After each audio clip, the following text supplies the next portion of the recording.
दोस्तों स्वागत करते हैं उसके बीच में आपके अपने चैनल स्टडी मिरर पर। दोस्तों बात करेंगे सुप्रीम कोर्ट का ऑर्डर फाइनली जारी हो चुका है। खेल के नियम बीच में नहीं बदल सकते, समझे पूरा मतलब। 44 पेज का ऑर्डर, महत्वपूर्ण पॉइंट 5 जो कि बेंच सीजीआई समेत जो ऑर्डर आया है वो फाइनली अपलोड हो चुका है। 44 पेज का ये ऑर्डर आया है, सबको डिस्कस करेंगे इस वीडियो माध्यम से।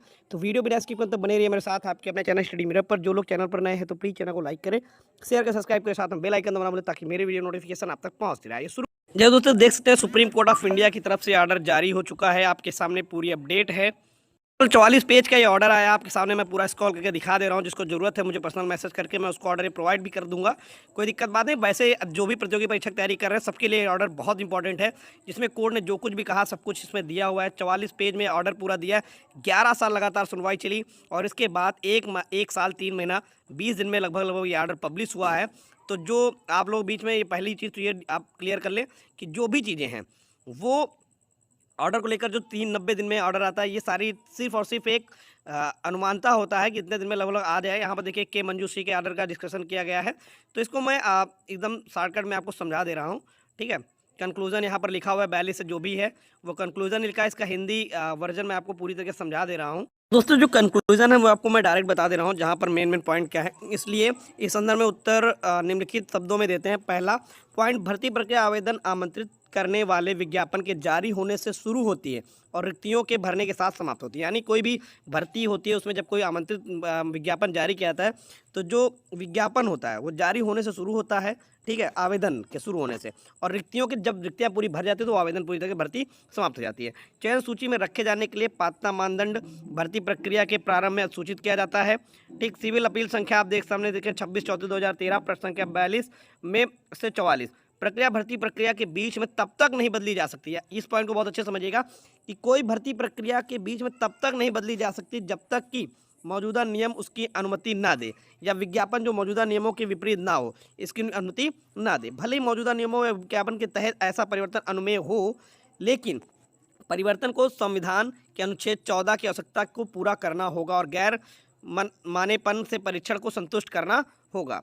पॉइंट नंबर 3, श्री मंजूश्री के निर्णय के अच्छे कानून के निर्धारित करता है कि सुभाष चंद्र मारवाह में निर्णय के साथ विरोधाभास में नहीं है। सुभाष चंद्र मारवाह चयन सूची में नियुक्ति किए जाने के अधिकार से संबंधित है, जबकि मंजूश्री चयन सूची में रखे जाने के अधिकार से संबंधित। दोस्तों यहाँ पर दो चीज़ें कही गई हैं। जो सुभाष चंद्र मारवाह का आदेश था उसमें आप ये समझते हैं कि चयन सूची में नियुक्त किए जाने के अधिकार संबंधित, यानी जो चयन सूची है उसमें नियुक्त किए जाने का अधिकार देता है। लेकिन जो मंजूश्री का जजमेंट था वो चयन सूची में रखे जाने, यानी कि एक होता है नियुक्त होना, ठीक, चयन सूची में नाम आना, और एक होता है चयन सूची में नाम आने के बाद सिलेक्शन होना, ठीक है। इसलिए दोनों मामले पूरी तरह से अलग अलग मुद्दों से संबंधित है। इस पॉइंट को बहुत अच्छे से समझिएगा। भर्ती निकाय मौजूदा नियमों के अधीन भर्ती प्रक्रिया को उसके तार्किक अंक लाने के लिए उचित प्रक्रिया को तैयार कर सकते हैं, बशर्ते कि अपनाई गई प्रक्रिया पारदर्शी, गैर भेदभावपूर्ण, गैर मनमाना हो और प्राप्त किए जाने वाले उद्देश्य उसके तर्कसंगत संबंधित हों, ठीक है। पॉइंट नंबर 5 कहता है वैधानिक बल वाले मौजूदा नियम प्रक्रिया में पात्रता दोनों संदर्भ में भर्ती निकाय पर बाध्यकारी। हालांकि जहां नियम मौजूदा नहीं है या मौन है वह प्रशासनिक निर्देश अंतराल को भर सकते हैं।